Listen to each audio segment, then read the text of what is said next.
অবশেষে মার্ভেল এবং Sony release করেছে স্পাইডারম্যান ব্র্যান্ড নিউ ডে এর অফিসিয়াল ট্রেলার। আর ট্রেলারটা ভরা স্টার এক কমিক রেফারেন্স, হিডেন ডিটেইল, আরও কিছু বড় বড় রহস্য দিয়ে।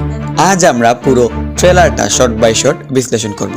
হয়তোবা এই ভিডিওটি অনেক বড় হতে পারে বা কয়েকটি পার্টের হতে পারে, কিন্তু আমি সর্বোচ্চ চেষ্টা করব যে ট্রেলারটিতে কি দেখানো হয়েছে, কি লুকানো হয়েছে, আর আসলে গল্পটা কোথায় যাচ্ছে সেটা। ওয়েলকাম ভিউয়ার্স, স্বাগত জানাচ্ছি আপনাদের হভ মুভিজের আরও একটি নতুন এপিসোডে। তো চলুন আর দেরি না করে শুরু করা যাক। ট্রেলার শুরু হয় এক অদ্ভুত ফ্রেমিং দিয়ে। পিটার উল্টা হয়ে একটা বিমে বসে আছে। সে নিজের পাওয়ার ব্যবহার করে লেগে আছে, কিন্তু শটটা এমনভাবে করা যেন পৃথিবীটাই তার জন্য উল্টে গেছে। এটা শুধু স্পাইডার পোজ না, নো ওয়ে হোমের পর তার জীবন লিটারালি আপসাইড ডাউন হয়ে গেছে।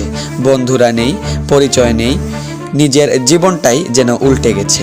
মার্ভেল প্রায় ওপেনিং শট দিয়েই ক্যারেক্টার আর্ক বলে দেয়।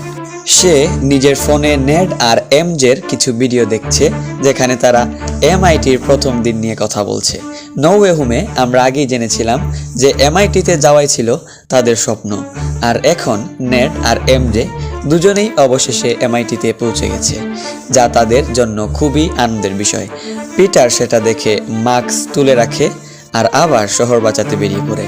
এরপর আমরা দেখি পিটার নিচে ঝাঁপ দেয় আর তার একটি ভয়েস ওভার শুরু হয়।